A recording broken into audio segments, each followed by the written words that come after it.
married Candy Vaughn. He was 24 and she was 30. It wasn't just her age that was bigger than his. She was grander in every way.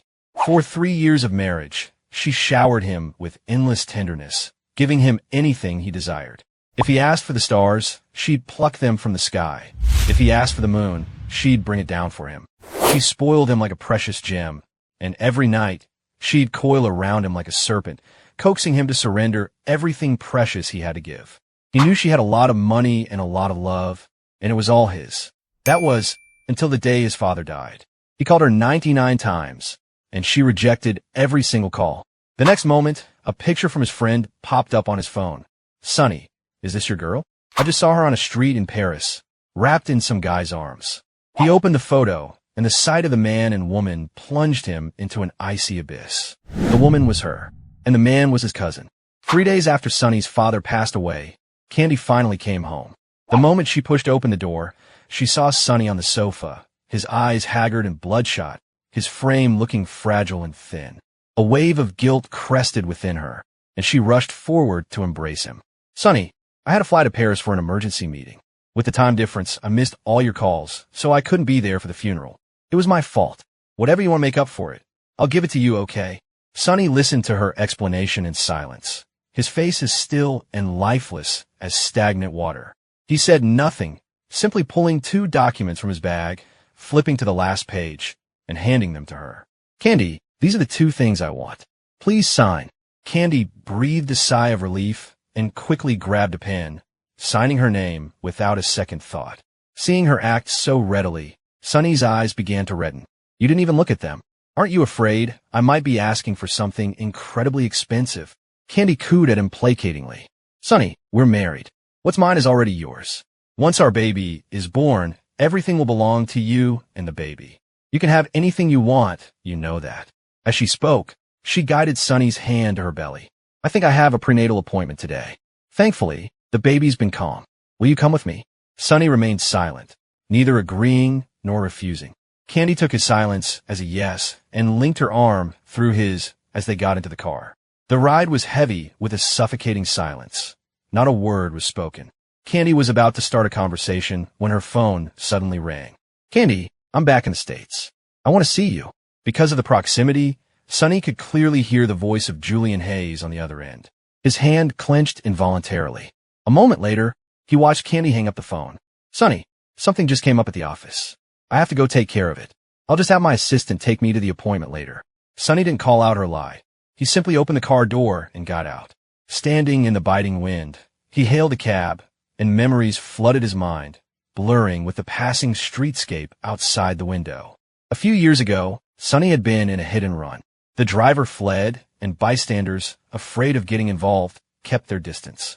He was lying in a pool of his own blood, fading fast, when Candy appeared like an angel, calling an ambulance and staying with him the entire time. That day, he had fallen in love at first sight with a woman 6 years his senior. And luckily, the gentle, captivating Candy seemed to like him too. After a year of dating, they walked down the aisle. Perhaps because she was older, she had what seemed like an infinite well of patience. In their years of marriage, they never fought once. She never forgot a gift or an anniversary. She always considered his feelings in their daily life, her only exception being an insatiable desire for him in bed, which, for a young man in his prime, was hardly a complaint. Many nights, he would drive her to the point of whimpering tears, begging him to stop, but he would only smile and cover her pleas with more kisses. "Honey, it's only because I love you so much," he'd murmur. "We have to do it often, my love, so you can give me our baby." And so, her belly swelled, and finally, in their 3rd year of marriage, she conceived. 3 days ago, Sonny's father had a massive stroke. Sonny rushed to the hospital, where his father, in his delirium, kept asking for Candy, wondering when his daughter-in-law would arrive for one last visit. Everyone knew he wanted to say some final words to the couple, and they all tried to help get in touch with her. But no matter what they tried, with Sonny calling until his phone died, the calls never went through. His father passed away, filled with regret and an unspoken final wish. Sonny had assumed she was just busy, but he had no sooner finished making his father's arrangements than he received that photo from his friend. He couldn't understand why his wife was in the arms of his own cousin. His mind was a chaotic storm. He finally worked up the courage to enter Candy's home office, a room she had always forbidden him from entering. The moment he opened the door, his blood ran cold. Everything inside was about his cousin, Julian. The walls were a shrine of photographs. There were carefully preserved love letters, countless gifts that were never sent, and a thick diary, its entries continuing right up to the present day. Reading that diary, Sunny finally understood everything. She had only been in love twice in her life. Once with him, and once with his cousin, Julian Hayes. She and Julian had been college sweethearts at Stanford, a passionate, decade-long romance that had defined her youth. At the height of their love, she had crossed the Atlantic with him, trekked through the Amazon, and kissed him passionately on a snow-capped mountain bathed in golden sunlight. At their worst, she had smashed a fortune in jewelry over him, swallowed her pride to chase him overseas after they broke up, and drank herself into the hospital when she heard he was seeing someone new. Every joy and sorrow of her early life seemed to revolve around Julian, and the only reason she had gotten together with Sunny was because, after the final breakup with Julian, she wanted to find a replacement. So she targeted his younger cousin, whose face was an uncanny reflection of the man she'd lost.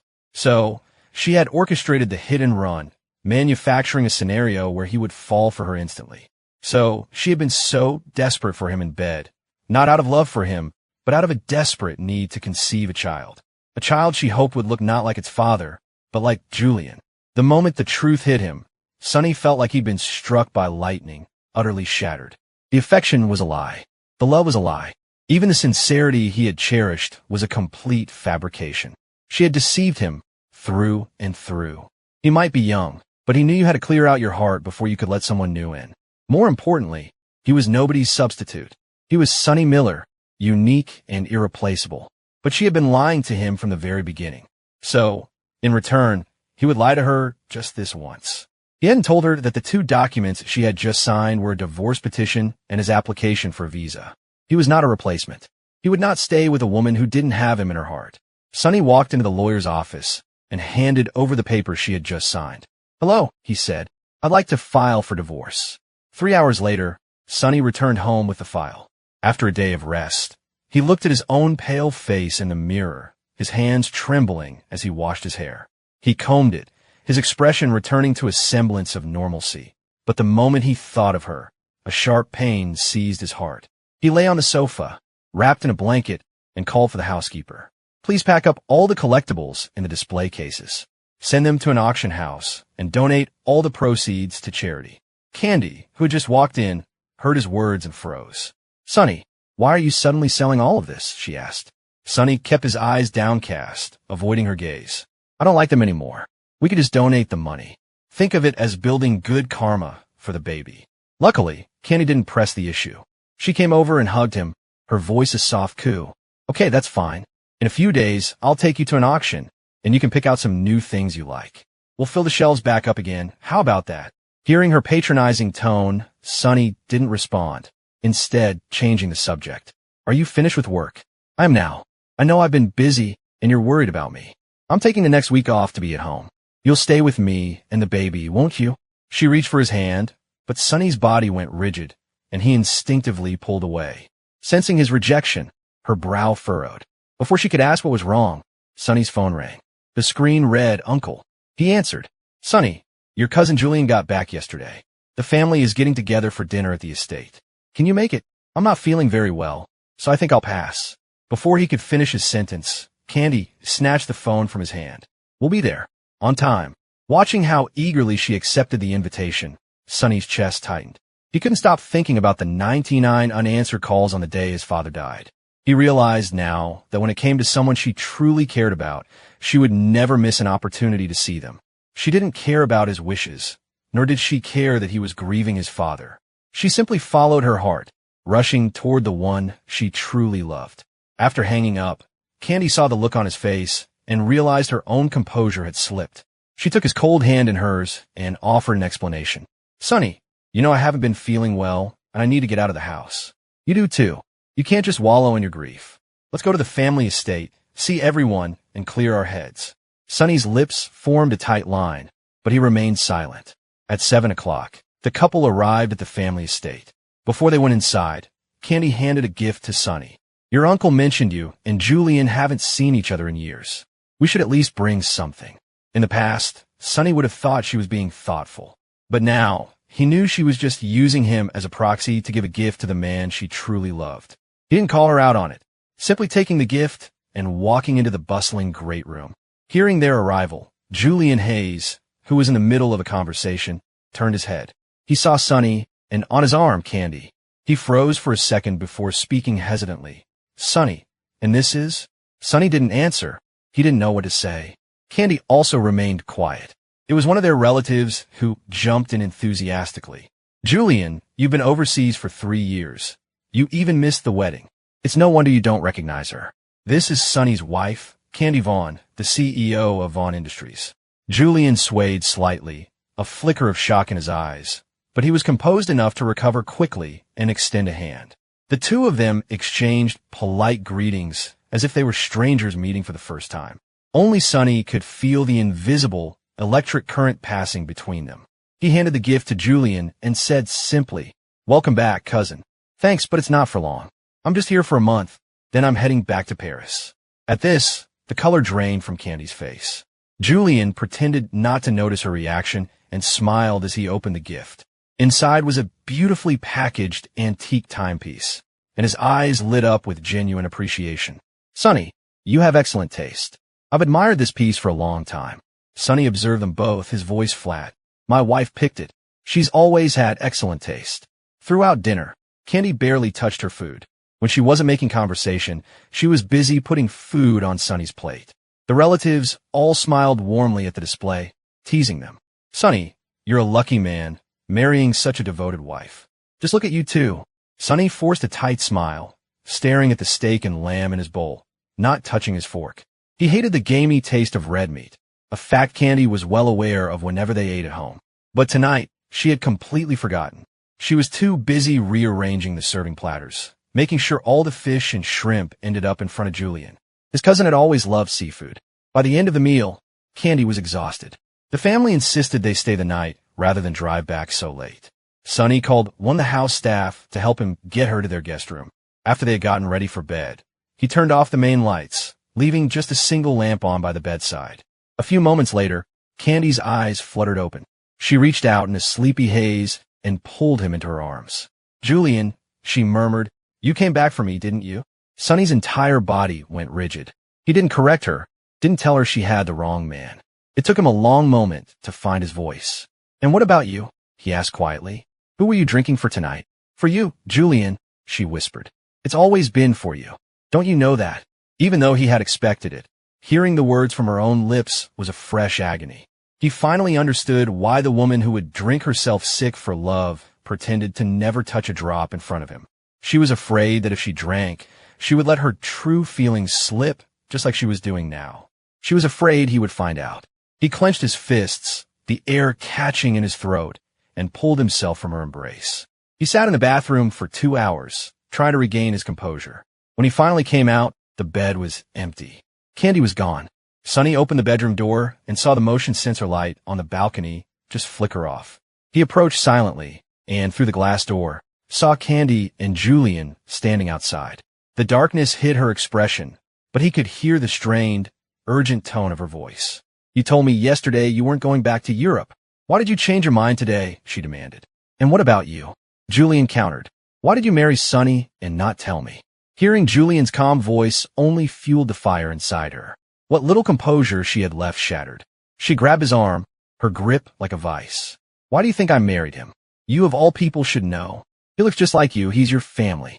Being with him is the only way I could see you without hiding. It's better than flying to Paris and waiting outside your building for hours just to catch a glimpse of you, like I did last week." So that was it. She was in Paris for Julian. That's why she ignored his calls. A tremor ran through Sonny's body, his nails digging into his palms. Even Julian seemed shocked by her confession. "You're insane," he muttered. "I am insane. I've been insane since the day you left me. Don't you get it? I need you by my side. And if I can't have you, then having a substitute who looks just like you is enough to get me through the rest of my life." The raw, unvented anguish in her voice left Julian speechless.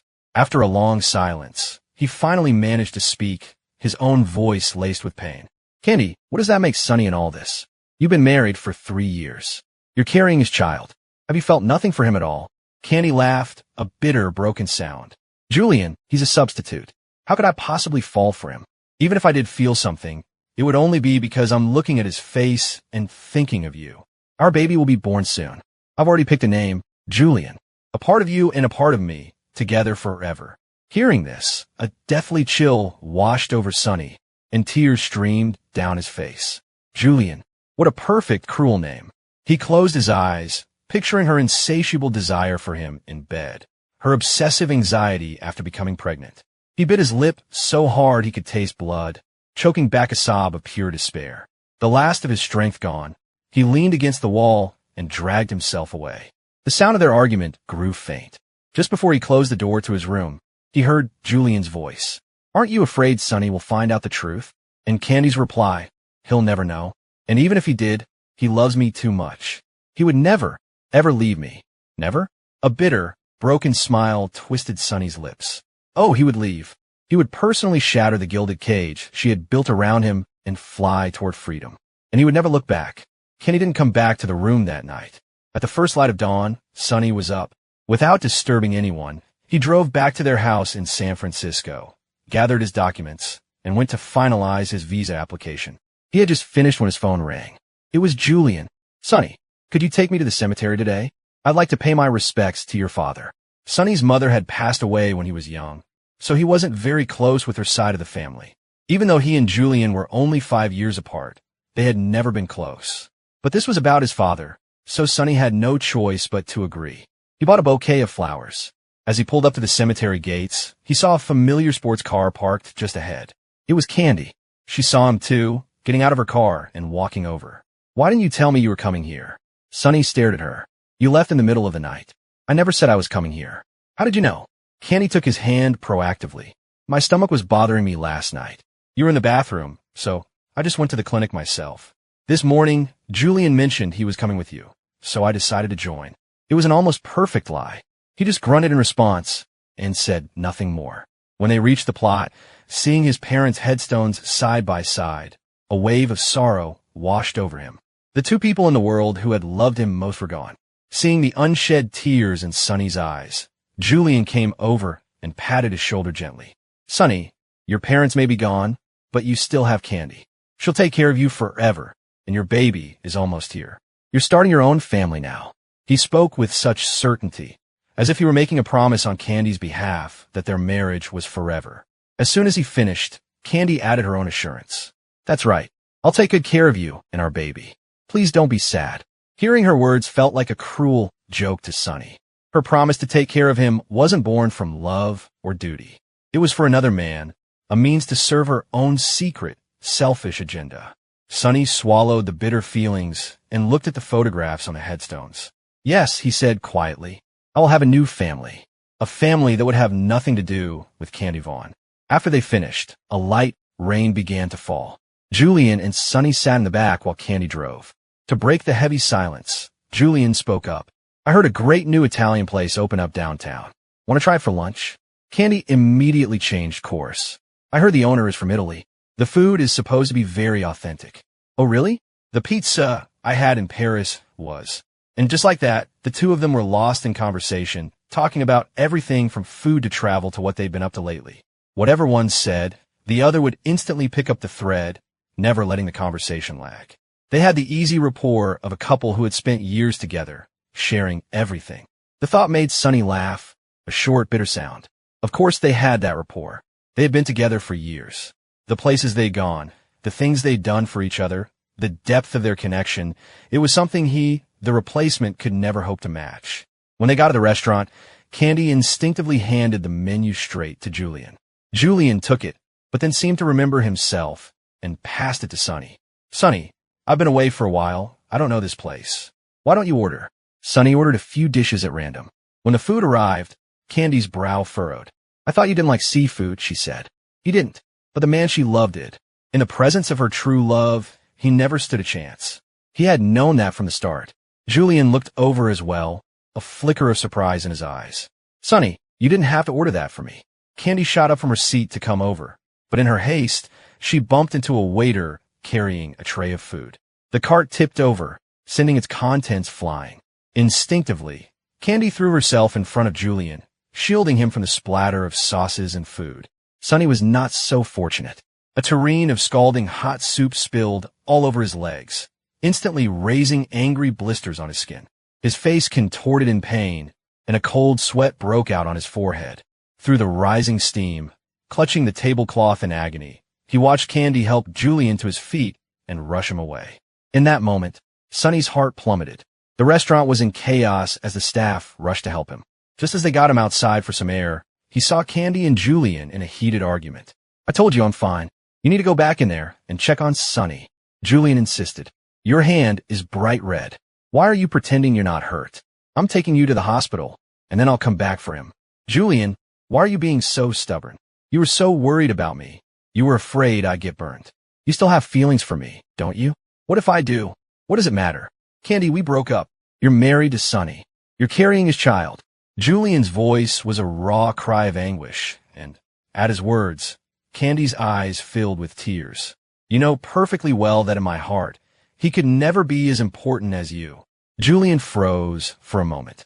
As he opened his mouth to reply, he looked up and saw Sonny standing in the doorway. His pupils shrank, and his voice was laced with a panic Sonny had never heard before. "Sonny, what are you doing out here?" Candy's heart leaped into her throat. She spun around to see Sonny's face, ashen white, just before he collapsed. She ran to him, her mind blank with panic, and rushed him to the nearest hospital. Through a haze of pain and noise, Sonny forced his eyes open. He saw Candy talking to a doctor.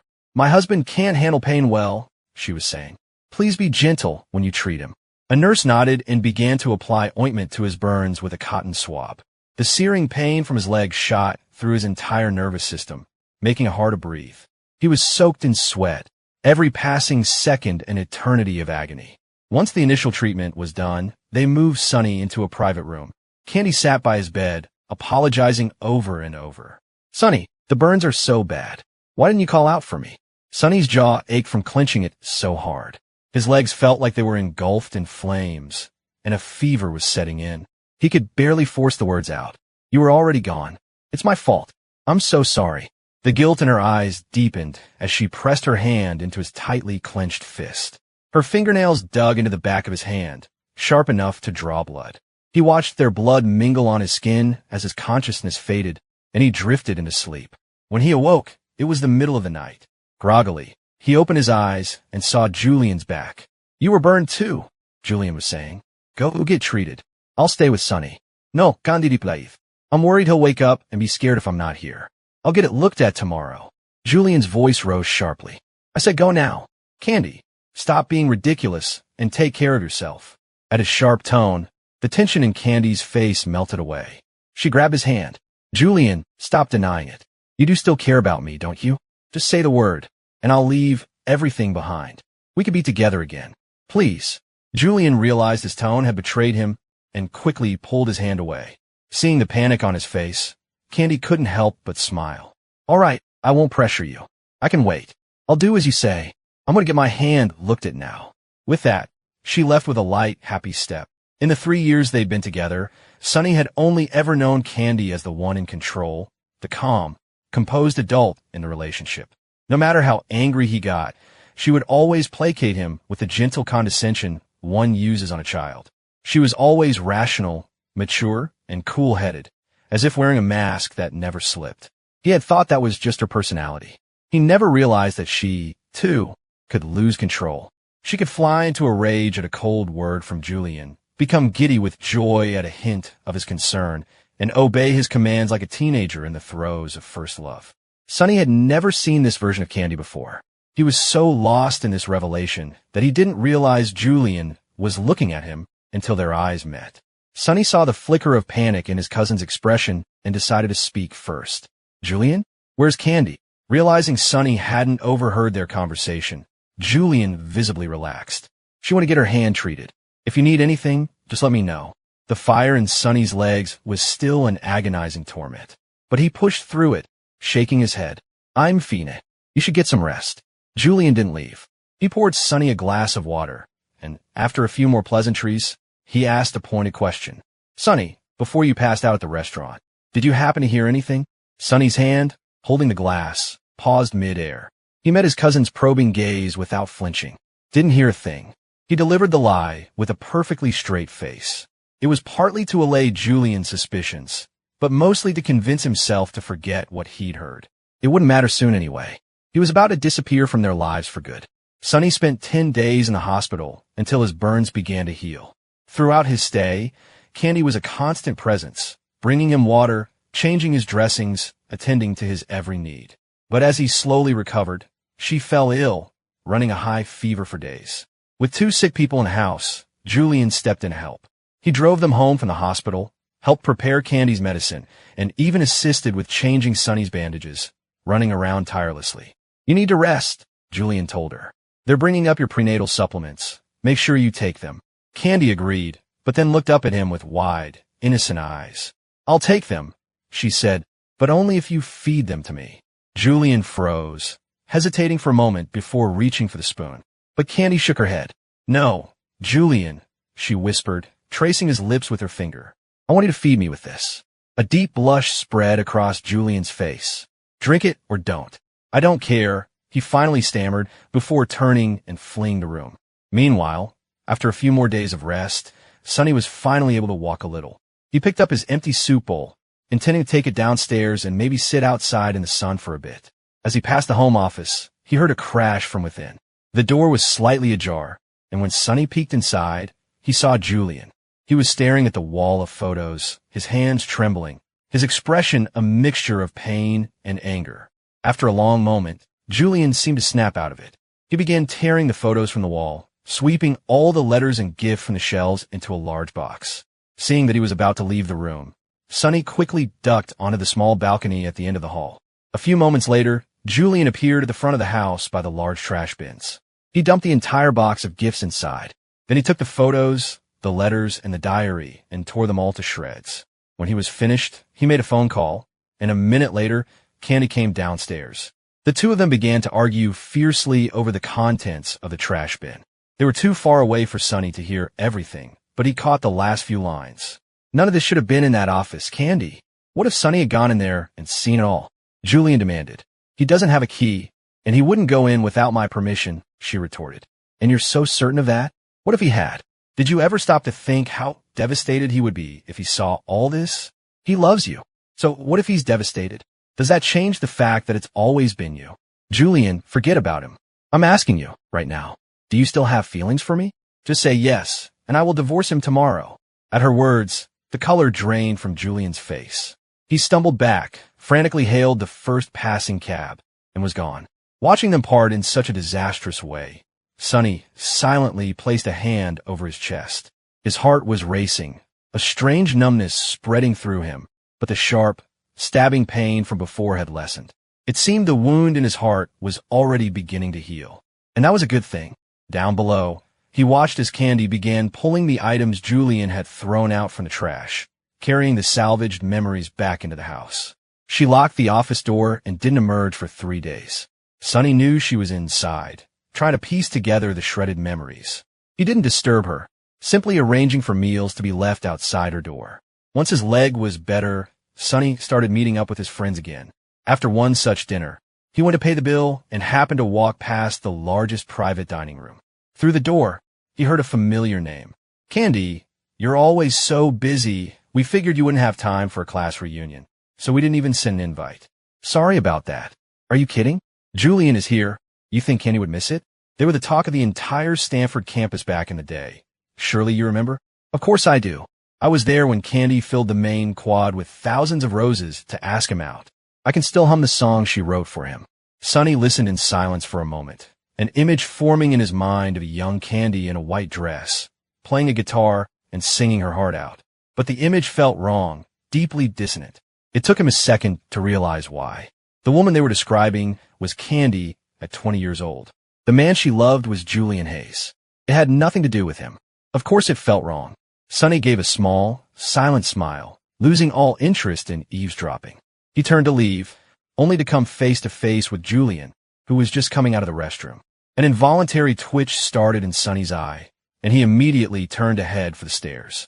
He hadn't gone far when he heard Julian's hesitant voice call out, "Sonny." Sonny ignored him, walking faster. Just as he reached the corner of the hallway, Julian caught up and grabbed his arm. Sonny tried to pull away, not wanting a confrontation. But Julian held on tight, his voice urgent. "I know you heard that. You've misunderstood. Please, just let me explain." They struggled for a moment, and Sonny finally wrenched his arm free. But he had used too much force, and he lost his balance, stumbling backward toward the top of the staircase. The color drained from Julian's face as he lunged forward to catch him.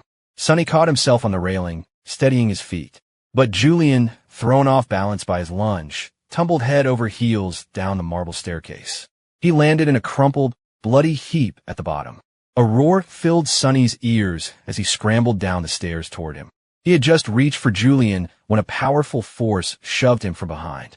His head slammed against the sharp corner of the wall, and warm blood began to stream down his face, blinding him. He gasped from the sharp pain, and through a red haze, he saw Candy glaring at him with a look of pure murder. She helped Julian to his feet, her voice a venomous hiss as she rushed him out the door. "If anything happens to him today, I swear I will make you pay for it 10 times over." The sound of their frantic footsteps faded away. Sonny's hearing started to go, and his vision blurred. A throbbing pain pulsed in his head, and as the blood continued to flow, the world began to slip away. An endless darkness closed in, and he felt his body go light as he lost consciousness completely. He didn't know how much time had passed when he finally, groggily, opened his eyes. A doctor was standing over him, breathing a sigh of relief. "You're lucky you're a fighter. With a head injury like that, you could have easily slipped into a coma and never woken up." He thanked the doctor, then picked up his phone, which had been vibrating nonstop on the bedside table. He answered, and Candy's frantic voice came through the speaker. "Sonny, where are you?" Sonny was quiet for a long moment before telling her the hospital and room number. 10 minutes later, his door burst open. Candy rushed in, her face a mask of panic, and immediately started asking about his injuries. "Are you okay? How are your legs? I thought you had pushed Julian. That's why I was so furious. I'm so sorry. It was all my fault. I shouldn't have jumped to conclusions. Can you forgive me?" From her words, Sonny deduced that Julian must have woken up and explained what really happened. Otherwise, she wouldn't be looking so remorseful. He lowered his gaze, his voice weak. "I'm fine. The doctor said I just need to rest for a few days." Hearing this, Candy finally seemed to relax. She started to move toward him for a hug, but Sonny stopped her with a single question. "You and Julian went to college together?" Candy's hand froze in midair. Yes. Same school, different majors." "Why do you ask?" Seeing her pull her hand back, Sonny's eyelashes trembled slightly as he spoke. "No reason.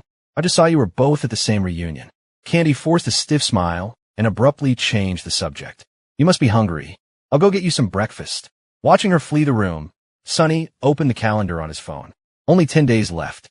10 days until the mandatory waiting period for the divorce was over. Soon, he would finally be free from this marriage of lies.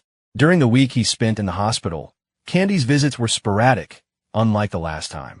Sonny knew she was splitting her time between him and Julian, and he didn't complain. She came to pick him up on the day he was discharged, but dropped him at the door and left in a hurry. As he watched her car disappear down the street, Sonny got a call from the consulate. His visa was ready. He went to pick up his passport, and then systematically began closing out his accounts and canceling his IDs. With that done, he went home and began to pack. He gathered up all the matching couple's items, the framed photos, the clothes and toys they had bought for the baby, and threw it all in the trash. He was in the middle of tossing everything when Candy returned, her car trunk filled with expensive new collectibles. She walked over, excited to show him, but then her eyes landed on the trash bins. Her face fell. "Honey, are you still angry with me? Is that why you're doing this? Look, I bought you all new things. Can we please just move past this?" If it were that easy to forget, he wouldn't have been suffering for so long. He looked at the pile of new boxes, his voice weary. "I'm not angry, and I don't want any more gifts." His strange behavior unsettled her. She grabbed his hand. "What has gotten into you? If I've done something wrong, just tell me. We can work it out." Sonny had no words, so he said nothing at all. Candy's frown deepened, and she opened her mouth to press him, but his phone rang, interrupting her. It was his uncle.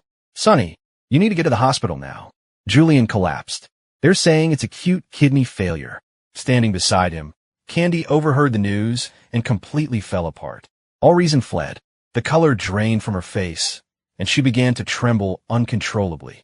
Seeing that she was in no state to drive, Sunny took her keys and drove them both to the hospital. At the hospital, the entire Hayes family was gathered, everyone getting tested as a potential kidney donor. The doctors bustled about, murmuring amongst themselves. Only 29. So young for something like this. It's not a large family, either. The odds of finding a match among them are slim. Candy's hand trembled. She stared at Julian's unconscious form in the hospital bed, then spun around and grabbed Sunny's shoulders, her voice frantic. Sunny, you have to get tested too. Sunny's uncle overheard and was horrified. Absolutely not. Sunny is severely anemic. He can't be a donor. It would destroy his health. But Candy was insistent, grabbing Sunny's arm to pull him toward the testing room.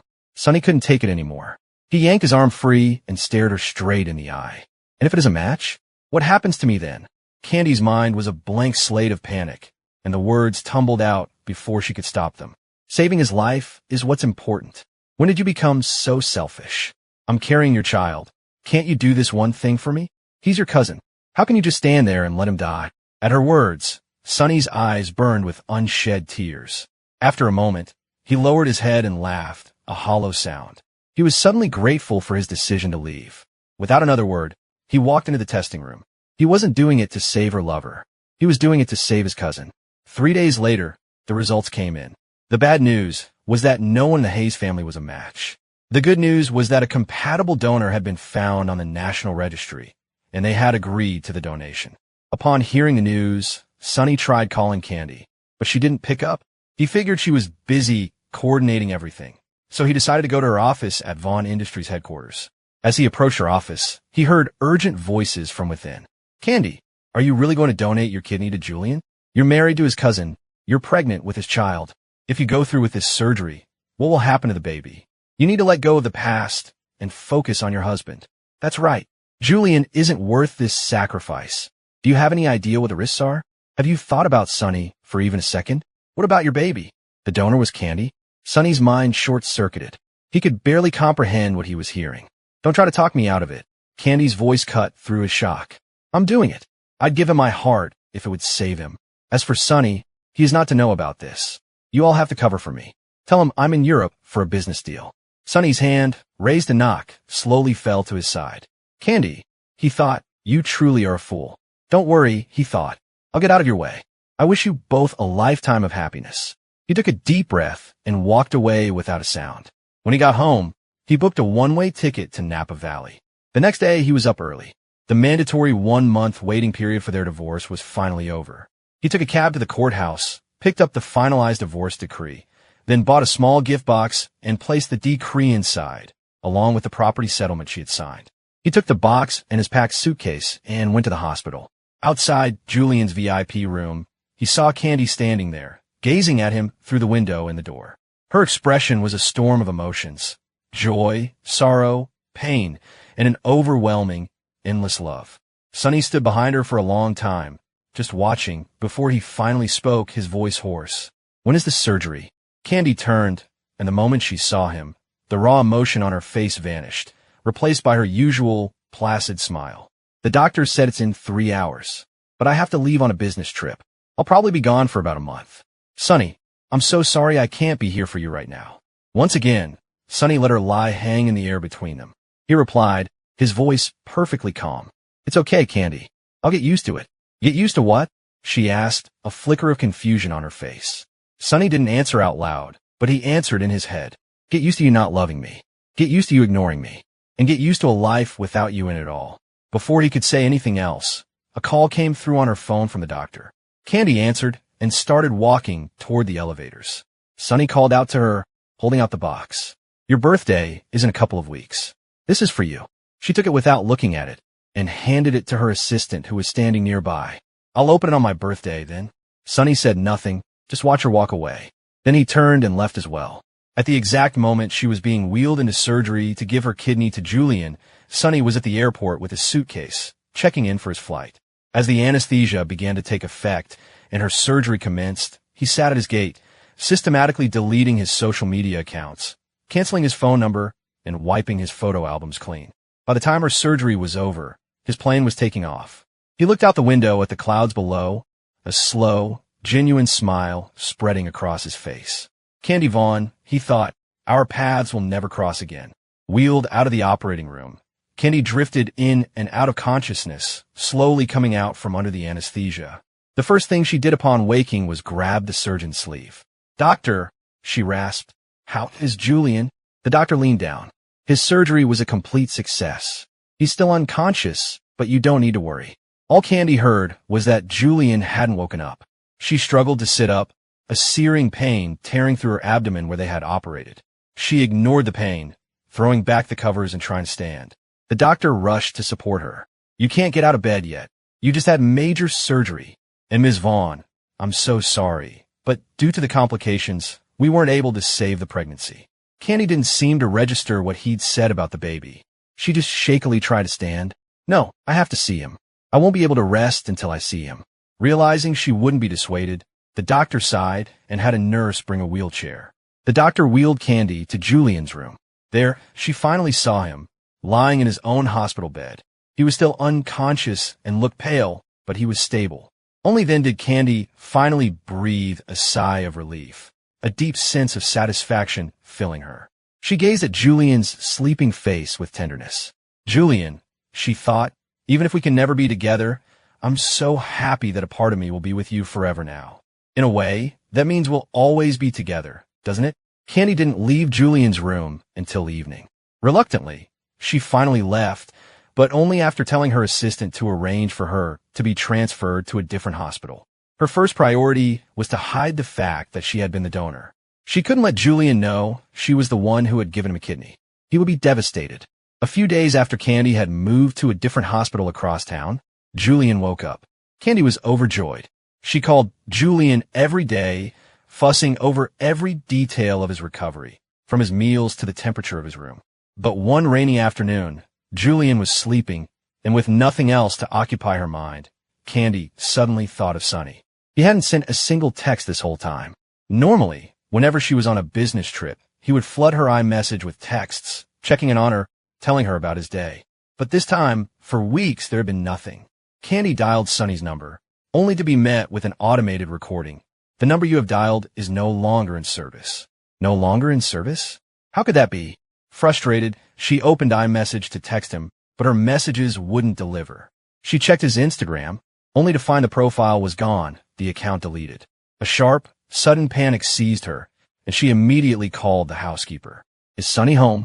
"Mr. Miller left a week ago, ma'am. He hasn't been back since." "I assumed you knew." A week ago was the day of her surgery. She was in the operating room, giving Julian her kidney. How could she have known? So Sonny had just left, without a word. Did he know? Had he found out?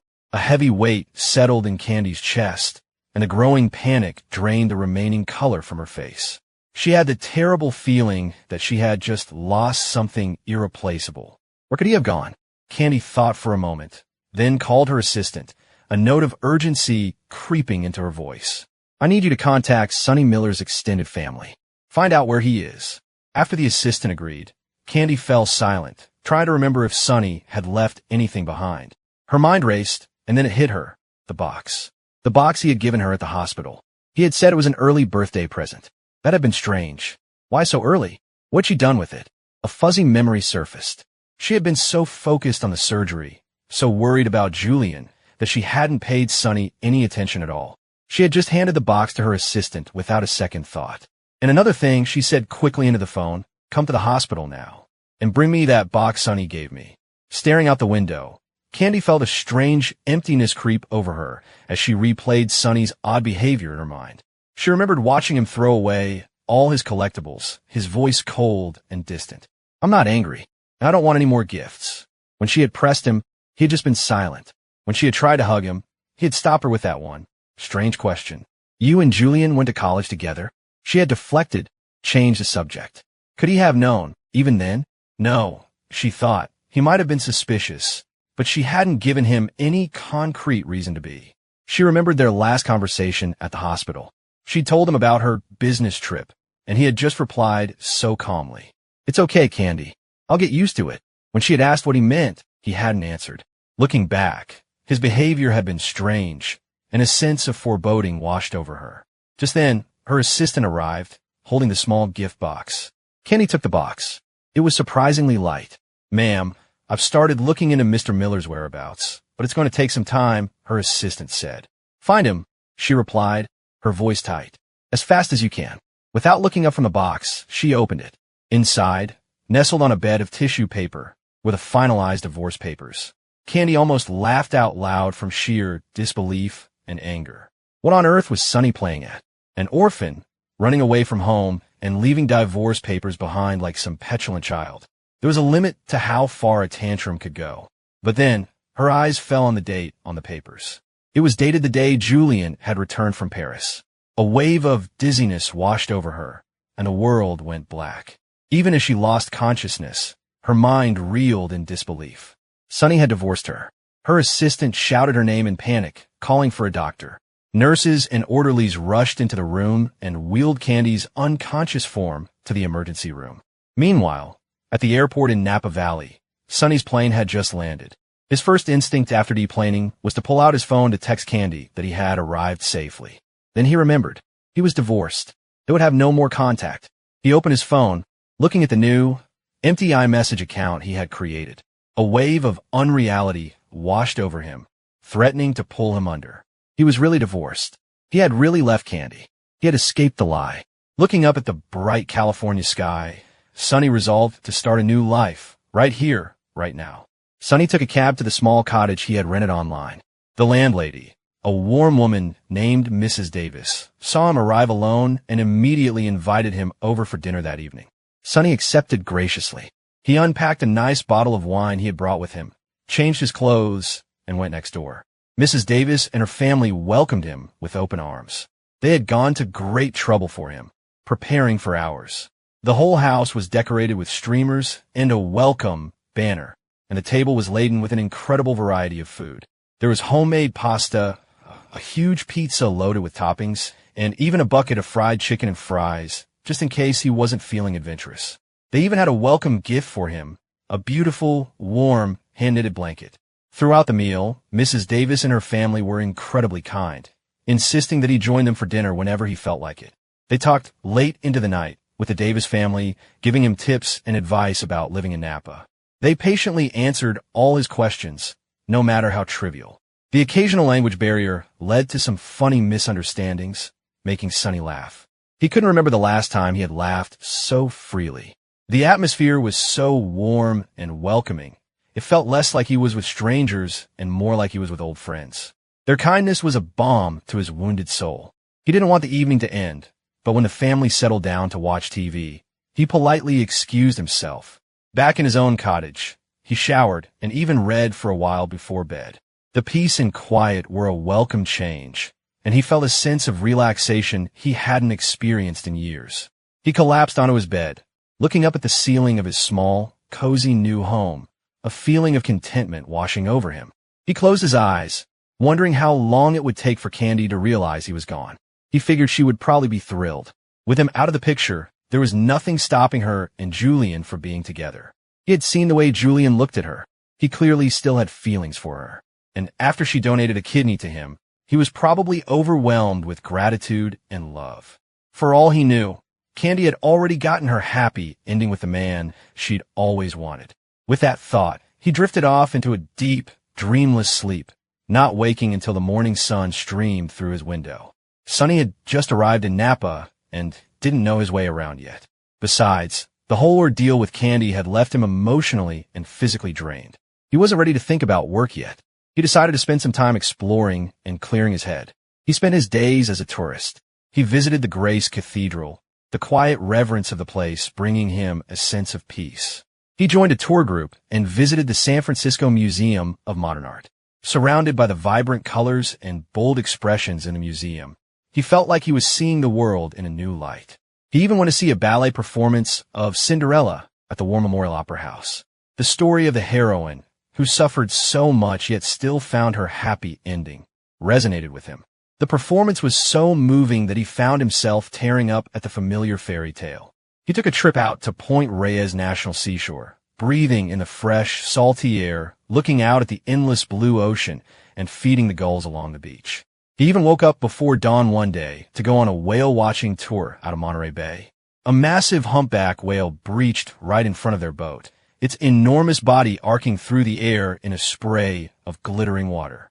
It was the most beautiful thing he had ever seen. The cool spray misted his face, and in that moment, something inside him shifted. The world was so big, so full of wonder. There was so much more to life than what he had left behind. He realized with stunning clarity that he had spent years trapped in Candy's orbit, and in doing so, he had almost lost himself completely. In that moment, watching the whale disappear back into the deep, he finally, truly let her go. A few days later, on a wine-tasting tour, he met a young woman with whom he instantly clicked. They started chatting on the tour bus and discovered they had a surprising amount in common. Over lunch at a sun-drenched bistro, the woman, whose name was Mary, was impressed by Sonny's surprisingly nuanced understanding of wine. On the spot, she enthusiastically offered him a job at her family's vineyard. Sonny was stunned. It was true that he had majored in viticulture and enology in college, so he knew his stuff, but he hadn't worked a day since graduation. He hesitated, unsure if he was up to the task. But Mary saw his hesitation and pressed on. "Sonny, the way you talk about wine is incredible. I really think you'd be perfect for this. Hey, don't overthink it. I'll be there to help you. Just trust yourself." Her genuine encouragement was a welcome change. Sonny looked at her smiling, supportive face and felt a warmth spread through his chest. He thanked her and, with a sense of newfound purpose, accepted the job. Back in San Francisco, Candy was being wheeled out of the emergency room. The doctor, seeing no family present, pulled her assistant aside. "The patient has just undergone a major shock. It's crucial that she avoid any emotional distress for the next few weeks." The assistant nodded, clutching the divorce papers in his hand, feeling utterly helpless. What a mess.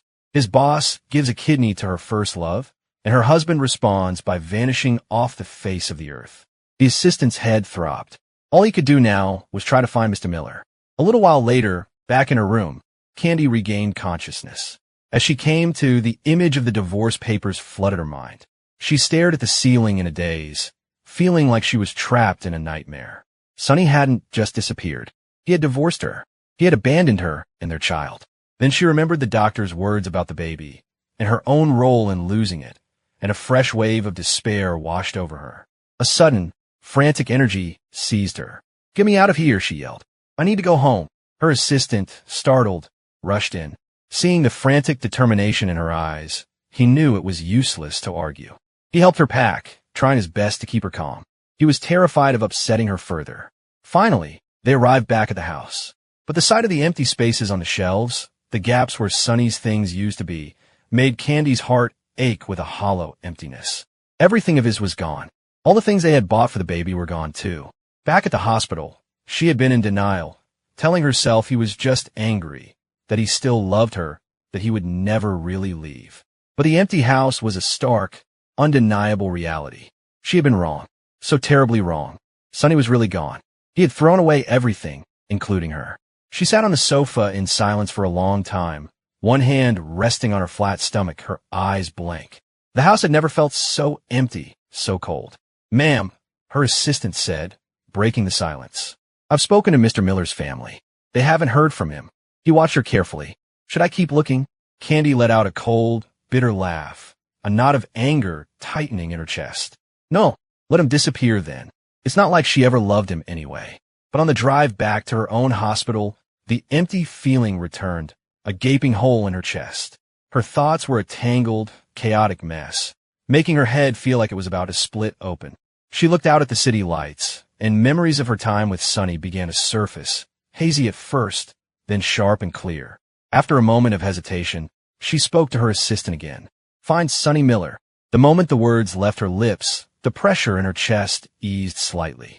She stared at her own reflection in the window, unsure of what she was even feeling. She had only ever seen him as a substitute. She knew, with absolute certainty, that she loved Julian. So why did the thought of Sonny being gone for good cause her such profound pain? She couldn't understand it.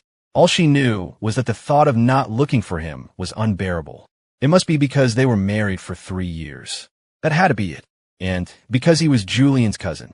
If something happened to him, she would never be able to face Julian. That had to be the reason. It had to be.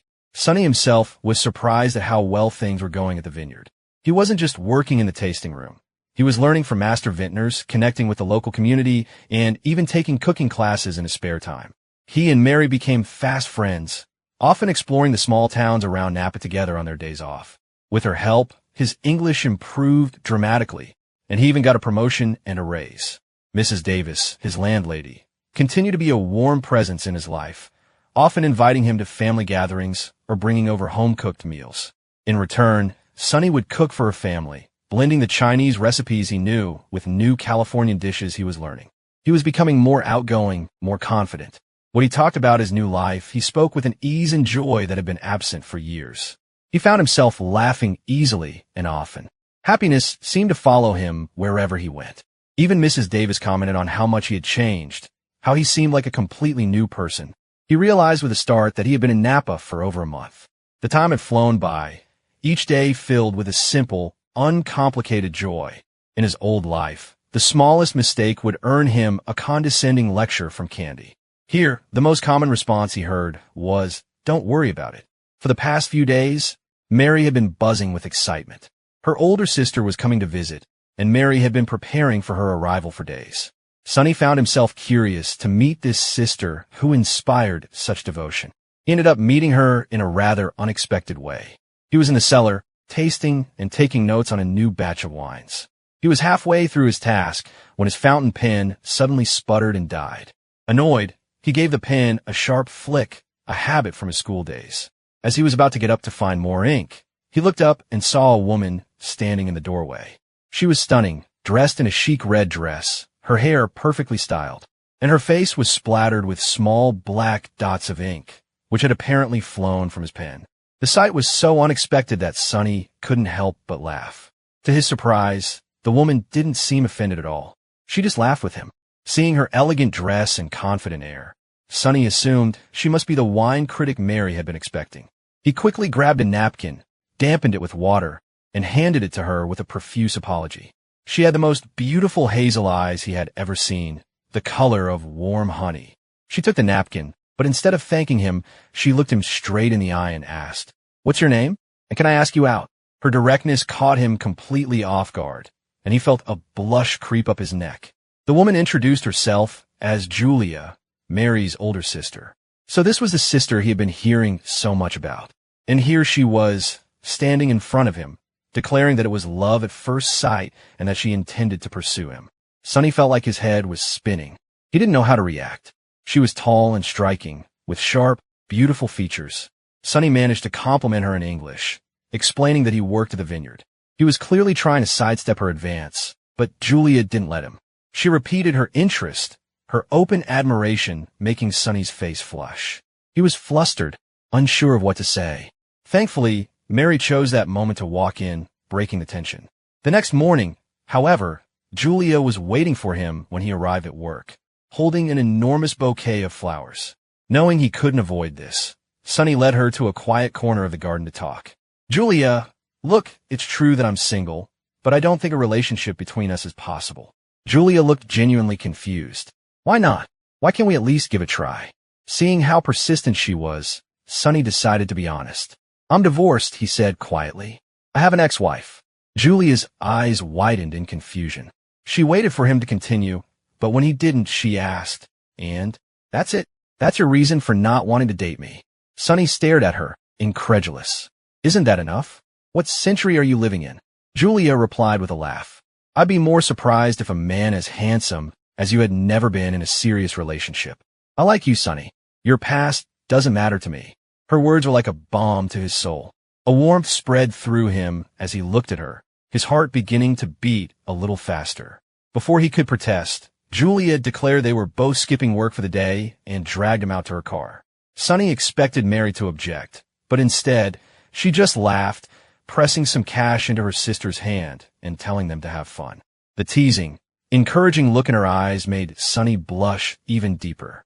It was late fall, but the sun was warm and bright. Julia didn't take him to a mall for a shopping spree, the way Candy would have. Instead, she drove them to the coast. The salty wind from the brilliant blue ocean whipped at Sonny's shirt. Without a word, Julia took off her own jacket and wrapped it around him. She was only wearing a light dress, and her brown curls danced in the wind. In the bright sun, her hazel eyes sparkled. Sonny found himself staring, completely captivated. Then, Julia grabbed his hand and pulled him into a run along the sand. The feeling of the warm, soft sand under his shoes was strange but pleasant. She led him right to the water's edge, where the waves lapped at the wet sand. As the waves crashed on the shore, Julia grinned at him, then knelt and began to untie his shoes. Before he could protest, she had one off, and he instinctively placed a hand on her shoulder to steady himself. To his surprise, she took his bare foot in her hand for a moment before moving to the other shoe, pulling it off along with the sock. "They'll just get wet," she said, her expression completely serious. Flustered, Sonny quickly took off his other shoe and sock himself. The feeling of the soft, cool sand on his bare feet was a delightful surprise. It felt incredible. Julia grabbed his hand again, and they ran along the shoreline, the wind whipping through their clothes, leaving them feeling refreshed and exhilarated. He felt light, free. He had always hated running, but this he could do forever. It felt as if the run on the beach had unlocked something inside him. He ran in place, laughing, not caring who was watching. A short distance away, Julia watched him with a wide grin, then kicked a spray of cold seawater at him. As the sun began to set, casting a pink glow over the water, they chased each other along the beach, their laughter mingling with the sound of the waves, the image of this perfect moment forever etched in their minds. A month had passed since the surgery. Candy was at the hospital, as she was every day, helping take care of Julian. But today, Julian noticed something was off. Sonny wasn't with her. "Where's Sonny?" he asked. Candy hesitated for a fraction of a second before forcing a smile. "He's not feeling well, so I told him to stay home and rest." Julian nodded, not suspecting anything. He gestured for her to sit. "You know," he said seriously, "you should focus on your life with Sonny now. It's time to forget about the past, don't you think?" Candy avoided his gaze as she mumbled her agreement. She stood up and helped him sit up in bed, then began to peel an apple, carefully cutting it into small pieces and feeding them to him one by one. She came every day after that, bringing him nourishing soups and sitting with him while he watched TV. And every evening, Julian would insist she go home. "Go home to your husband," he'd say. "I'm fine, and Sonny shouldn't be home alone every night." After a few days of this, Julian started to notice that Candy never seemed to be in any hurry to leave. He began to suspect something was wrong, but he didn't press her. He was enjoying these quiet, peaceful days with her, something he hadn't experienced in a long time. Then one day, he saw a young couple in the hospital cafeteria. The woman was pregnant, and they both looked so happy. The sight spurred him to action. The next time he saw Candy, he asked her directly, "Candy, is everything okay with Sonny? Why hasn't he come to visit me once? And you're here every single day, looking exhausted. What's going on?" Candy's denial was automatic. "Nothing's wrong. He's just been feeling under the weather, and it's hard for him to get around. But he could have at least called, couldn't he?" The more he thought about it, the stranger it seemed. He frowned. "Did you two have a fight?" The more he considered it, the more plausible it seemed. His voice grew sharp. "What happened between you two?" When Candy still tried to deflect, Julian lost his patience. "Call him. Right now." Overwhelmed, Candy finally broke down and told him everything. That they were divorced. That Sonny was gone. As he listened, Julian's face filled with regret and self-loathing. He slammed his fist on the bed. "This is all my fault. I never should have come back. If I had just stayed in Paris, none of this would have happened." He looked at her, his eyes pleading. "So where's he now? Where's Sonny?" Candy sighed, rubbing her temples. "My assistant tracked him down. He's in Napa Valley. He's safe." "This is all my fault," Julian repeated. "He left because of me." Seeing the worry etched on Julian's face, Candy felt a fresh wave of guilt. "No, it's my fault. It has nothing to do with you." Then, she reached out and placed her hand on his. He flinched, trying to pull his hand away, but she held on tight. When their eyes met, she could see the conflict warring within him. "Julian," she whispered, "I want to be with you." He shook his head, his expression tortured. "We can't." But she ignored his protests and wrapped her arms around him. Feeling her familiar embrace, Julian's resolve crumbled. After a moment's hesitation, he hugged her back. In the days that followed, they fell into a comfortable routine. They would watch movies on her laptop, and during the scary parts, she would cover his eyes, just like she used to do when they were in college. She took care of his every need. She would walk down to the cafe to get him his favorite tea. She carefully tended to the flowers his family brought to the room. In the evenings, she would wheel him out to the hospital garden, and they would watch the sunset together. In the golden light, they looked just like any other couple. But Julian noticed that she would often zone out, her gaze distant. At first, he thought she was just tired, but one afternoon, he saw her staring intently at a young couple sharing a cone of cotton candy. The boy was trying to get the girl to take a bite, and she was laughing and playfully refusing. The scene reminded Candy of the first time she and Sonny had gone to a street fair after they were married. She had bought him a new jacket, but he had seemed bored and uninterested. Then she had spotted a cotton candy vendor and, knowing his sweet tooth, had bought him some. His face had lit up with pure, childish delight. He had even tried to get her to taste the sickly sweet confection. She had refused, just like the girl in the park, telling him she would never buy him something so sugary again. He had pouted, but his eyes had crinkled with happiness as he ate it. Seeing her staring, Julian chuckled. "You want some? You're acting like a little kid. I'll go get you one." Candy shook her head. "No, Sonny loved this stuff." She quickly added, "I just remembered, that's all." Julian saw the look in her eyes, but didn't comment. Later that night, Julian woke up and heard Candy murmuring in her sleep from the cot beside his bed. "Sonny," she was saying, her voice thick with sorrow. "Why did you leave?" Her unconscious words gave Julian pause. He looked at her sleeping face, illuminated by the moonlight, and sighed. In the cool, quiet air of the hospital room, he made a decision. It was time for him to go back to Paris. The next day, he asked Candy to run an errand for him. The moment she was gone, he signed his discharge papers and packed his bag. He left a letter for her on the bedside table. When Candy returned to the room, she found it empty. The bed was neatly made, and on the pillow was a single envelope. With a sinking feeling, she tore it open. "Candy," the letter began, "have you ever considered that you might have fallen in love with Sonny, and you just don't know it? Have you noticed how often you think of him? How you remember your time together? No one can replace that. Stop fighting it, Candy. Go to Napa. Win him back. As for me, it's time for me to start a new life of my own." Candy stared at the letter, at Julian's familiar handwriting, her mind reeling. Was it possible? Was she really in love with Sonny? They had been together for 3 years. In all that time, they had never had a real fight. He never forgot an anniversary, never missed a birthday. Their life together, both in and out of the bedroom, had been easy, comfortable, harmonious. Like any married couple, they knew each other's quirks and habits. She knew he acted tough, but was a total softie underneath. She knew he needed a night light to sleep. She knew he hated most seafood, but had a strange obsession with shrimp cocktail. She knew what he was thinking from a single glance, though she often chose to ignore it. And he never got angry with her for it. He would just give her a shoulder rub or run a hot bath for her. The days with him had passed in a blur of simple, domestic contentment. She remembered the day she had proposed to him. The weather had been awful, gray and drizzling. She had almost called it off, thinking it wasn't a good omen. But then he had stumbled upon the spot she had decorated, and his face had lit up with such pure, unadulterated joy that it was like the sun breaking through the clouds. In that moment, she knew she had to go through with it.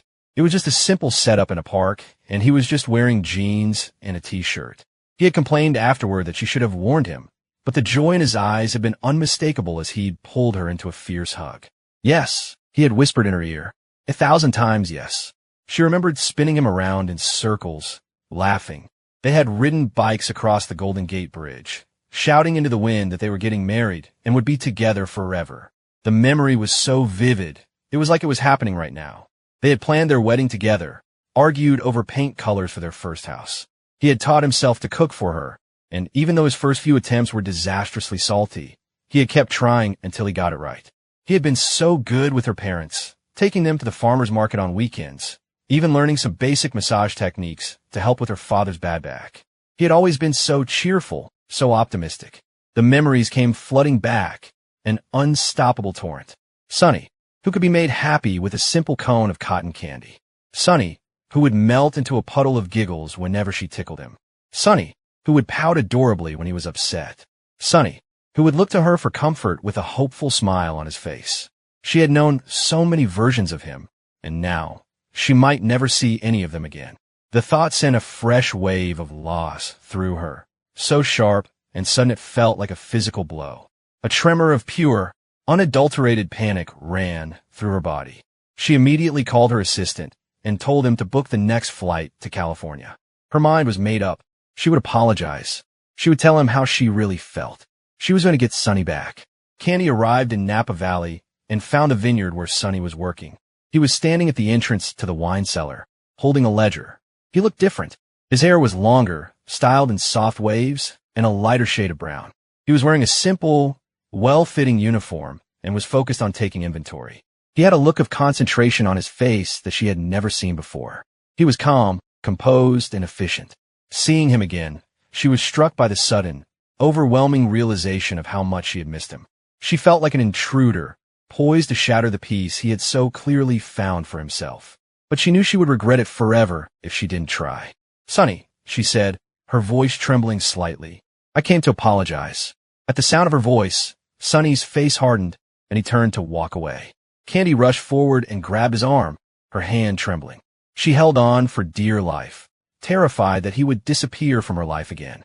She needed to feel him, to confirm that he was real, that he was really here. It didn't feel real. "I don't accept your apology," Sunny said, his voice cold as ice. He began to pry her fingers from his arm, one by one. As he did, Candy drank in the sight of him, so close after so long. He looked a little thinner, but healthier, more vibrant.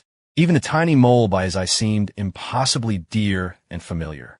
But his face was a mask of panic and revulsion. As he pulled her last finger from his arm, a wave of pure terror washed over her. "Sunny, please, just give me one more chance." Just then, Mrs. Davis came out of her cottage next door, watering can in hand. Seeing Sunny being accosted by a strange woman, she immediately rushed over, brandishing the watering can like a weapon. "Sunny, I'm coming," she yelled. The stout woman charged forward and body-checked Candy, sending her stumbling backward. Candy cried out in pain, barely managing to keep her footing. "Who do you think you are?" Mrs. Davis demanded, waving the watering can menacingly. "You leave him alone, or you'll have to deal with me." "I'm his wife," Candy retorted. "Ex-wife," Sunny corrected immediately, putting a restraining hand on Mrs. Davis's arm. "We're divorced." Mrs. Davis didn't know the whole story, but she could see the panic on Sunny's face and knew that he wanted this woman gone. Waving the heavy metal can, Mrs. Davis advanced on Candy, swinging it without hesitation. Caught by surprise, Candy took a heavy blow to the arm, the pain forcing her to back away. The can was heavy, and Candy knew a few more blows like that would leave her covered in bruises. She kept her distance, calling out to Sunny. "Sunny, please. I really am here to apologize." But her plea was met with another swing of the watering can, and Candy had to scramble backward to avoid it. Watching Candy retreat, glancing back reluctantly, Sunny felt a suffocating tightness in his chest. Just the sight of her sent him into a spiral of anxiety and confusion. He thanked Mrs. Davis, his voice heavy with despair. She saw the look on his face and patted his hand reassuringly. "Don't you worry, sweetie. If she comes back, I'll be waiting for her." Sunny nodded, grateful, blinking back the tears that had welled in his eyes. He wasn't the same person he had been before, and he wasn't alone anymore. From a distance, Candy watched as Sunny and Mrs. Davis disappeared into the cottage. "He's just angry," she told herself. "He'll come around. He won't give up on me that easily." She decided to check into a hotel and figure out her next move. She kept repeating it to herself like a mantra. He loved her too much. He would never be able to give up on her completely. Inside Mrs. Davis's cozy living room, as the evening sun cast long shadows across the floor, Sunny told her everything. When he was finished, her eyes were filled with sympathy and compassion. She stood up and pulled him into a warm, motherly hug, patting his back gently. "Oh, you poor dear," she murmured. "It's all over now. You're safe here." Sunny, who had been fighting to keep his composure, felt his resolve crumble in her warm embrace. The tears he had been holding back for so long finally came, a torrent of grief and pain and fear that he had kept locked inside. He sobbed into her shoulder, and she just held him, patting his back gently. How could he not be heartbroken? For 3 years, he had thought he was loved. They had built a life together, shared so many memories. It was all still so fresh, so real in his mind. He had given up his own career ambitions to be with her, moving back home right after graduation. He had been so full of hope for their future, only to discover it was all a lie. He had been nothing more than a stand-in, and even their child was just another substitute for the love she couldn't have. Everything he had ever done for her, in her mind, had been done by Julian. Every memory they had made was tainted by Julian's ghost. Why had this happened to him? Why had it all been for nothing? He didn't know how long he cried. When he finally opened his tear-blurred eyes, the room was bathed in the warm, golden light of the setting sun. The gentle glow seemed to soothe his aching heart, and the storm of emotions inside him began to subside. The next day, Sunny went to work as usual. Candy was already there, waiting for him. She had booked a private tour and specifically requested him as her guide. As an employee, he couldn't refuse. As he led her through the vineyard, explaining the winemaking process, Candy was struck by how knowledgeable he was. It was a side of him she had never seen. "I never knew you knew so much about wine," she said. "It was my major in college," he replied, his voice flat and professional. His cold, detached tone hit her like a physical blow. She had been with him for 3 years, and she had never even known what he studied in college. A wave of regret washed over her. At the end of the day, as Sunny was clocking out, he saw Candy waiting for him by the entrance. She walked over and asked if he would let her take him to dinner. Sunny took a step back. "I already have plans," he said firmly. But Candy grabbed his arm, refusing to let go. Annoyed, he was trying to figure out how to get away from her when he saw Mary and Julia walking toward them. His eyes instinctively went to Julia. "Sunny," Mary called out cheerfully. Candy ignored them, her grip on Sunny's arm tightening, her voice growing more desperate. "Sunny, please, just one dinner, so we can talk everything out." Mary, seeing the situation, strode over and pulled Sunny behind her protectively. Julia stood beside her, her gaze fixed on Candy, cold and sharp as ice. "I have never seen a woman so lacking in basic decency," Julia said, her voice dripping with contempt. Candy looked up at the tall, imposing woman, her own confidence faltering slightly. "I'm his wife," she said, trying to sound authoritative. "This is a private matter. Please move." Julia glanced at Sunny, who gave a slight shake of his head. That was all the confirmation she needed. Julia placed a hand on Candy's shoulder, her touch surprisingly firm, her eyes glinting with challenge. "Ex-wife, you mean," she said coolly. "He clearly doesn't want to see you. Don't you have any self-respect?" Julia's sharp words left Candy speechless, her face pale with anger and humiliation. She called out Sunny's name, but he didn't even look at her as Mary led him away. "Let's leave the ladies to it, shall we?" Mary whispered to Sunny with a grin. "We have dinner reservations." Sunny hesitated, but Mary pulled him along. "Don't worry," she said. "If my sister can't handle a little drama, she has no business trying to date you." Her confident, teasing tone made Sunny smile, and the dark cloud that had been hanging over him began to lift. "Who do you think you are, interfering in our business?" Candy demanded, trying to push past Julia, who blocked her path. Julia just smiled, a calm, confident smile that infuriated Candy. "I'm the woman who's pursuing him," she said simply. "You should probably just go home. He's mine now." Candy was taken aback. She sized up her rival. The woman was tall, at least half a head taller than her, and had the lean, toned physique of someone who spent a lot of time at the gym. This was not going to be easy.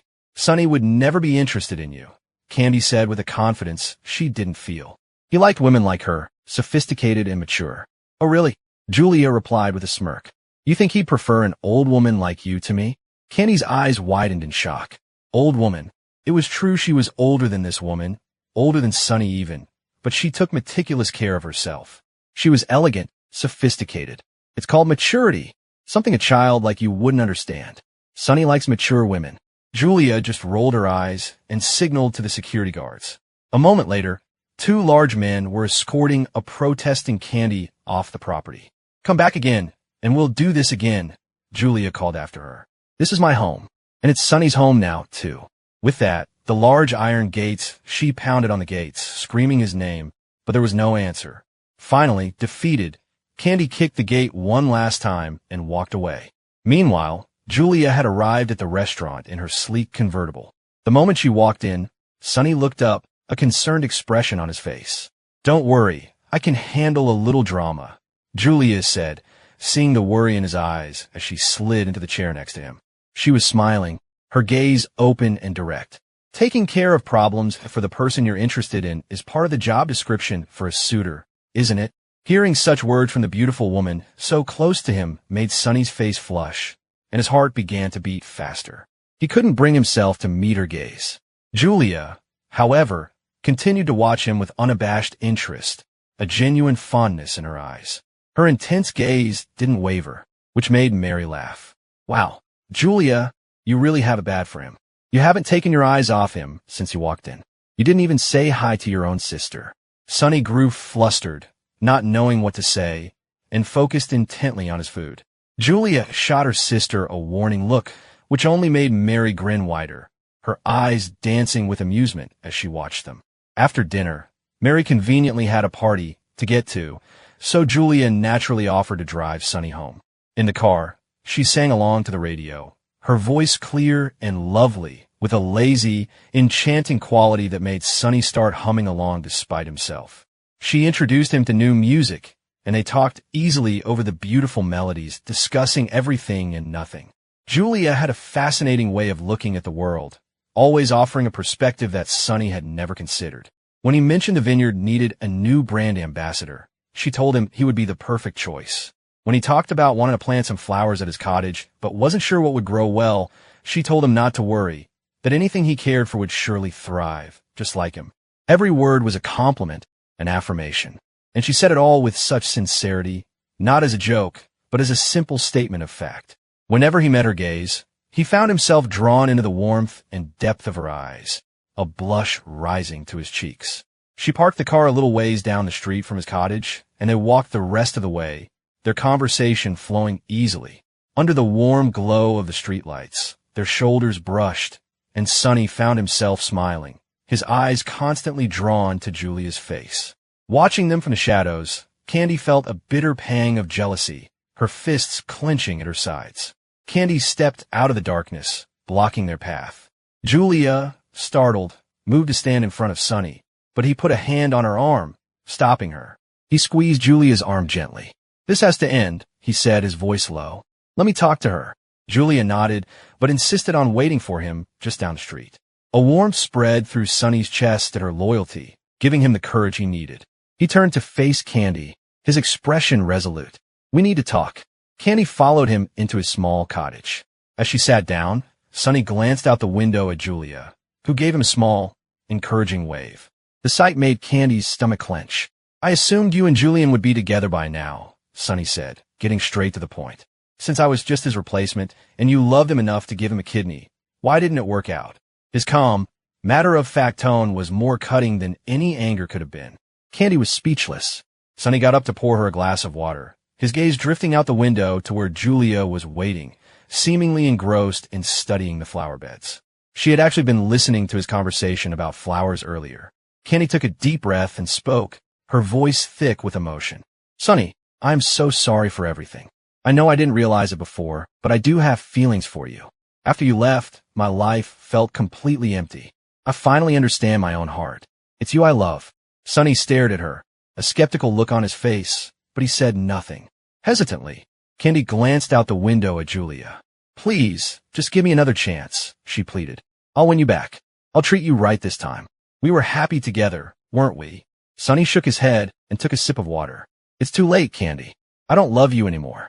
I only agreed to talk to you, to get some closure, to make it clear that we are over." He looked her straight in the eye. "Please, leave Napa. Leave my life. Your being here is causing me nothing but pain." Desperate, Candy pointed out the window at Julia. "Is it because of her? Is that why you won't take me back?" Sonny's expression hardened. "You're giving yourself too much credit," he said, his voice laced with scorn. "Even if she weren't in the picture, I would never go back to you. But for the record, she's wonderful. I enjoy being with her, and I'm planning to see where things go." The color drained from Candy's face. She could see that he only had eyes for Julian now, and the bitter taste of defeat filled her mouth. She knew, in that moment, that it was truly over. The eyes don't lie. All she could see in his was a cold, detached pity. All his warmth, all his affection, was now directed at the woman waiting for him outside. Candy opened her mouth to make one last plea, but she couldn't think of a single thing to say that would change his mind. Seeing her struggle, Sonny simply pulled out his phone and called Julia. His voice was calm and steady. "Julia, we're done here. You can come back now." It was a clear, unequivocal dismissal. Any lingering hope in Candy's heart was extinguished. Her pride wouldn't allow her to say another word. She fled the cottage, drove back to her hotel, and threw her belongings into her suitcase. At the airport, waiting for the next flight back to San Francisco, she finally accepted the cold, hard truth. It was over. There was no going back. And it was all her own fault. The image of Sunny and Julia together, happy, sent a fresh wave of pain through her, a heavy weight pressing down on her chest, making it hard to breathe. She decided to go home and try to forget. Back in San Francisco, Candy threw herself into her work. She was the first one in the office and the last one to leave. At night, she would go home and drink until she passed out, hoping the alcohol would numb the pain. Her assistant had to come to her house every morning to clean up the empty bottles and help her get ready for work. He would find her passed out on the sofa, murmuring Sunny's name in her sleep, and he would sigh. She had brought this all on herself. Meanwhile, in Napa, Sunny stood in a garden filled with flowers, dressed in a handsome white suit. Julia stood before him, carefully adjusting his tie. In the warm sunlight, she looked into his eyes and spoke from the heart. From the moment I met you, I thought you were the most handsome man I had ever seen. And I still do. I really, really like you, Sunny. Can we make this official? Will you be my boyfriend? Sunny had heard her say it before, and he knew she meant it. And after spending so much time with her, he knew he felt the same way. In the warm afternoon sun, he took her hand in his and, with a shy smile, nodded his head. Mrs. Davis, her family, and Mary, who had all been hiding nearby, erupted in cheers. They surrounded the new couple, singing and laughing. Julia pulled Sunny into a tight, joyful hug. Pink rose petals rained down on them, a perfect start to their new life together. Sunny felt a deep, profound sense of gratitude. He was so glad he had found the courage to start over. 3 years flew by. The vineyard released a new, highly anticipated red wine, a special blend that Sunny had helped create. It was called Renaissance. The entire vintage sold out within an hour of its release, all of it purchased by a single buyer, Candy Vaughn. She had been following the vineyard's news and had bought out the entire stock the moment it became available. When the cases arrived at her home, she immediately opened a bottle, the taste of it bringing back a flood of memories of Sunny. She remembered his smile, the way he used to kiss her. She sat alone in the empty house, drinking the wine, laughing 1 minute and sobbing the next. If she hadn't lied, would they be here now, in this house, with their child, sharing a glass of this very wine? Would things have been different? As the thought crossed her mind, a sharp, stabbing pain shot through her abdomen. Her face went white, and she coughed up a mouthful of blood before collapsing to the floor, unconscious. Her assistant found her there the next morning and rushed her to the hospital. The diagnosis was grim. It was late-stage liver cancer. Back in Napa, Julia was complaining to Sunny. I can't believe that woman bought up your entire vintage. I have half a mind to fly to San Francisco and give her a piece of my mind. Sunny just laughed, but Julia wasn't finished. A smug, proud look came over her face. It's a good thing I saved the very first bottle we blended together. It's one of a kind. She can have all the rest, but she'll never have this one. Sunny chuckled and gently pushed her away, thinking to himself how endearingly silly she could be. The smile lingered on his face as he watched her, his heart full of a love so deep it felt like the calm, steady surface of a lake. Julia had to work that afternoon, much to Sunny's disappointment, as he had been looking forward to a quiet day with her. But she returned just before dinner, telling him to get dressed up because she was taking him out. She had even bought him a new suit for the occasion. Sunny, nervous, assumed they were meeting some important business associate, but Julia just smiled mysteriously and wouldn't tell him where they were going. He was surprised when she pulled up in front of his own cottage. "We're here," she said, leading him inside. The cottage was filled with people. It had been transformed, decorated with fairy lights and candles, and one entire wall was covered with photos of the two of them. Mrs. Davis and her family were there, as were Mary and all their friends from the vineyard. "Sunny," Julia said, her voice a little shaky. "I've been so nervous about this, I haven't slept in days. Mary has been making fun of me relentlessly." Then, she pulled a small box from her pocket and opened it. Inside was a stunning diamond ring, the setting intricately carved with lilies. "Sunny, I know this is unconventional, but I just couldn't wait any longer. Will you marry me?" Surrounded by the cheers of their friends, Sunny felt like he was floating. He took the ring, tears of pure happiness streaming down his face, and said yes. News of Candy's diagnosis spread quickly. Julian flew back from Paris immediately. When he arrived at the hospital, he found her unconscious, murmuring Sunny's name in her delirium. In that moment, he finally understood. He called Sunny immediately. "It's Candy," he said, his voice heavy. "She has late-stage liver cancer. She doesn't have much time. She keeps asking for you. Please, Sunny, come home. See her one last time."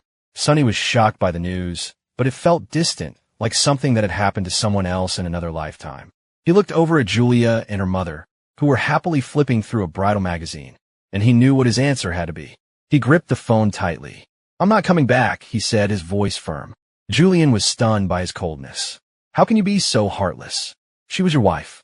She's dying because of you." Sunny hung up the phone, unwilling to listen to any more. Julia, sensing his distress, came over and took his hand. "Who was that?" she asked gently. "Is everything okay?" Sunny squeezed her hand and shook his head. "It was no one important." "Hey, you two, come look at this," Mary called out, interrupting them. She held up 2 different wedding dresses. "I like this one better. The one Mom picked is so stuffy, don't you think?" Sunny smiled and let Julia pull him over to look. "Let's see what you've got." At that same moment, back in San Francisco, Candy was struggling for breath. She knew the end was near. The sound of weeping surrounded her. Through her fading vision, she could see her assistant's grim face and Julian, sobbing uncontrollably by her bedside. Her eyes fluttered shut. In her mind's eye, she was home. She hadn't divorced Sunny. He was there, fussing at her good-naturedly. "Why do you always leave your shoes in the middle of the floor? My back is killing me, and I still have to pick up after you." She smiled and put her shoes away, then went to him, rising on her toes to kiss him. "I know. I'm sorry," she murmured against his lips. The baby was so well-behaved today. She looked at him, her heart full of love, and he smiled back at her. "If it's a girl," he said, "what should we name her?" Kenny thought for a moment. "How about Hope?" He laughed. "That's a little on the nose, don't you think?" Later, in the delivery room, she gave birth to a beautiful baby girl. She was tiny and wrinkled, but she had a smile that could light up the room. Sunny gave her a beautiful name, Grace. As Grace grew, she learned to walk, always holding onto her mother's hand. She loved pink dresses and hated green vegetables. Her first word was Mama, but the first name she said clearly was Dada. Every weekend, the 3 of them would go to the park, where they taught Grace how to ride her first bike. People would always stop to tell them how beautiful Grace was, how much she looked like her mother. And Grace would always pipe up, "My daddy is handsome too." In her dream, she saw them walking off into the sunset, a perfect, happy family. A faint smile touched Candy's lips as her heart gave its final beat, and the line on the monitor went flat. At that very moment, Sunny was standing at the altar, watching Julia walk toward him in a beautiful white gown. Outside the small country church, white doves circled in the clear blue sky, their wings beating a rhythm of joy and blessing for the happy couple. Sunny took Julia's hand in his heart filled with a certainty he had never known before. Their future would be filled with happiness. He looked into her eyes, ready to begin their life together, watching the clouds roll by, hand in hand.